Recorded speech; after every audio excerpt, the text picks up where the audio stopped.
commerçant n'a pas les moyens. Près d'un mois après les élections présidentielles en Côte d'Ivoire, les pressions se multiplient pour écarter Laurent Gbagbo, le président sortant qui se pose toujours en vainqueur des élections alors que la communauté internationale reconnaît unanimement son adversaire Alassane Ouattara. Après l'ONU, le FMI ou encore l'Union européenne, c'est la CEDEAO qui a durci le ton hier.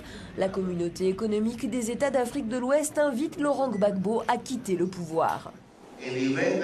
S'il ne cède pas à cette demande, la communauté n'aura d'autre choix que de prendre d'autres mesures, a déclaré son président, notamment l'usage de la force légitime. Alors que nous filmons ce barrage, des hommes en uniforme tirent sur notre caméraman. Il se jette à terre, un soldat vient lui arracher la caméra. Ce sont les éléments en tenue militaire. Nous nous réfugions derrière des immeubles avec notre deuxième caméra. De longues minutes tendues car d'autres militaires ratissent le quartier. Malgré les violences d'hier qui auraient fait au moins une vingtaine de morts dans tout le pays, les deux présidents s'affronteront à nouveau cet après-midi dans la rue par militants interposés, au risque d'un bain de sang.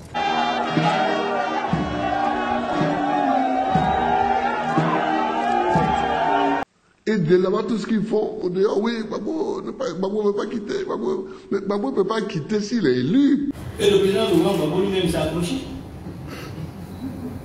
Quand les autres disaient qu'il avait perdu le pouvoir, et qu'on faisait même la guerre, que les gens mouraient. Personne ici n'a oublié. Les familles des victimes continuent de se recueillir, là où leurs proches ont été tués. C'était le 3 mars 2011, en pleine crise post-électorale. Des femmes, pro-Ouattara, sont descendues dans les rues d'Abobo, manifester contre Laurent Gbagbo. On était fatigués, donc il fallait que nous les femmes en sortent pour venir expliquer à Laurent Gbagbo qu'il doit nous laisser la liberté. Quand on est venu, un chat est venu et puis il a tiré partout. Après on a vu qu'il y avait 4 morts. Nos soeurs, notre camarade, nos mamans étaient tombées. Au total, 7 femmes ont été tuées ce jour-là. En Côte d'Ivoire, on a plus de 500 morts et M. Gbagbo continue de s'accrocher au pouvoir. Est-ce qu'il a dit non au nom de la vie humaine? G7, le poste de président, Alassane Ouattara. La commission a notamment enregistré par les auditions de proches, de parents des victimes et de tous autres sachants, elle a enregistré 3248 cas de violation du droit à la vie. Laurent Gbagbo. Ils auront attendu 8 longues années avant de remettre le pied sur le sol ivoirien. Une cinquantaine de réfugiés, dont certains proches de l'ancien président Laurent Gbagbo, sont rentrés en Côte d'Ivoire. Certains ont connu les camps de l'ONU. Nous sommes très heureux de retrouver la Côte d'Ivoire, notre patrie, que nous n'aurions jamais dû quitter. Mais Dieu merci, nous sommes là aujourd'hui. Laurent Gbagbo. Il a accepté que les gens meurent autour de lui. Que tous ses partisans fuient le pays. Que toutes leurs maisons soient détruites. Que ceux qui n'ont pas fui, on les arrête pour les envoyer en prison. C'est pas ce qu'il a fait. Alors pourquoi il peut considérer que c'est une insulte que je lui dise prendre le poste de président que moi, il va me contenter de vice-président? Pourquoi? Nous connaissons bien M. Laurent Gbagbo. C'est une stratégie pour pouvoir gagner du temps, importer des armes avec des mercenaires et des miliciens pour tuer les honnêtes citoyens. Mais quand tu laisses tes partisans aller prendre un mercenaire pour la campagne. Le chaudron de Bloléquin, comme on l'appelle à l'état-major, est tenu par 300 militaires ivoiriens, encadrés et commandés par une vingtaine de mercenaires de plusieurs nationalités. Des Français, des Slaves, des Anglo-Saxons et même des Argentins. J'étais obligé de monter au créneau encore en 2000. Parce que moi, c'est mon parti, c'est mon président. Il faut qu'il me sacrifie. C'est les mercenaires. Je pense que c'est plus pour l'adrénaline. Pas toujours pour l'argent. Encore qu'en vieillissant, quand on a 47 ans comme moi, on commence à penser à l'argent. Gilles s'est finalement confié à nous, mais à Paris, au mois de janvier dernier, après le renvoi de tous les mercenaires de Côte d'Ivoire. Nous sommes arrivés en Côte d'Ivoire vers la mi-octobre de l'année dernière, donc 2002, notre employeur était l'État ivoirien. Nous étions au début une trentaine, rapidement certains nous ont laissés parce que les conditions qu'ils ont trouvées sur place n'étaient pas celles desquelles ils s'attendaient. Il s'agit de mener des missions de combat alors que certaines personnes ne s'attendaient pas à ce que la situation soit si dure. Tellement on a mis en prison ici. Parce qu'on continuait d'écrire Gbagbo ici. On était 3. Il y avait Afi, il y avait moi et il y avait Abiba Touré. Ça a duré entre 1 heure et 1 heure et demie. Je l'écoutais. Il a parlé et après, il a sorti un document où il posait des revendications. Alors, j'étais un peu étonné. Parce que le monde arrive. Et ça ne va pas que dans le parti, là, on posait des revendications. Il posait des revendications le concernant lui.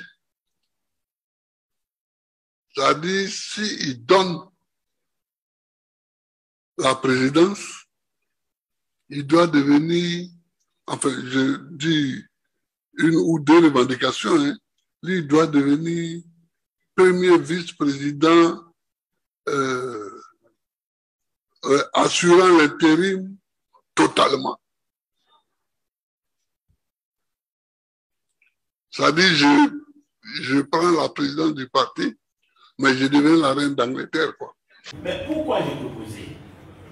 Parce que ce n'est pas courant, ce n'est pas anodin que quelqu'un qui est président dise, bon, je descends, être vice-président, et toi, prends la présidence. Est-ce qu'on voit ça souvent? Ce qui nous différencie des bêtes, c'est que nous, dans nos sociétés, nous avons des lois, des règles qui nous permettent de vivre en société sans nous dévorer. Une fois que nous dérapons sur les lois, nous tombons dans la sauvagerie, dans la barbarie. Donc il faut faire en sorte que nous respections les lois que nous nous sommes librement données. Ils n'ont pas gagné.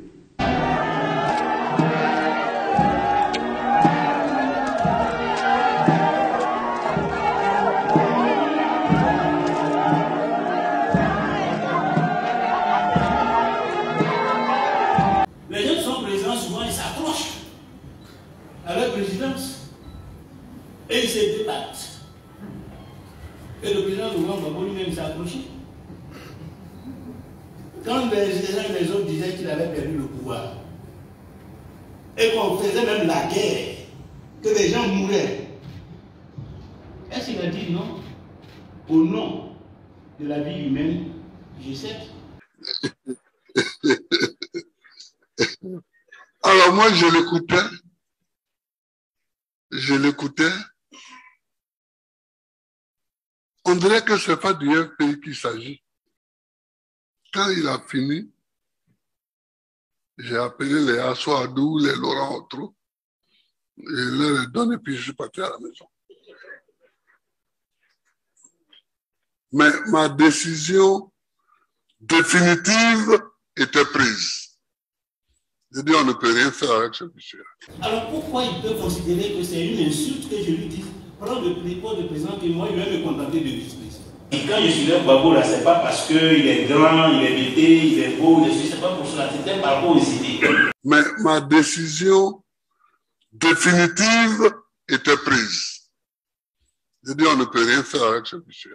Alors que je revenais d'exil, alors qu'au Fobani me proposait un poste de ministre et que j'étais en lutte parce que un poste de ministre pour moi, qu'est-ce que ça va apporter à la Côte d'Ivoire? Rien du tout. Rien du tout. Alors que j'étais en train de traiter ces problèmes fondamentaux, cruciaux pour la Côte d'Ivoire, j'ai rencontré à l'école de PTT ce jeune homme qui vraiment était frais. Je le trouvais pas résistant, je lui dis, il ne va pas résister. Je dis, quand on va tirer sur lui, il va courir. Or, non seulement il a résisté, mais aujourd'hui, Il est mon directeur de cabinet et c'est à lui que j'ai confié le destin de l'élection pour qu'il me conduise à la présidence de la République. Ma décision définitive était prise. Je dis, on ne peut rien faire avec ce monsieur. Le FMI était dans la clandestinité, c'était un parti clandestin en 1986. Mais j'ai pris ce risque, ma conviction. Donc, et c'est pour ça qu'aujourd'hui je suis libre de parler. C'est pour ça que je suis libre de parler, parce que les risques là, je les pris depuis toujours. Et si j'ai pris ce risque vis-à-vis de Oufoué, comme on dit, laissons Afi avec l'enveloppe qu'il détient. Et nous allons prendre la décision dès aujourd'hui de créer notre propre parti avec le même contenant.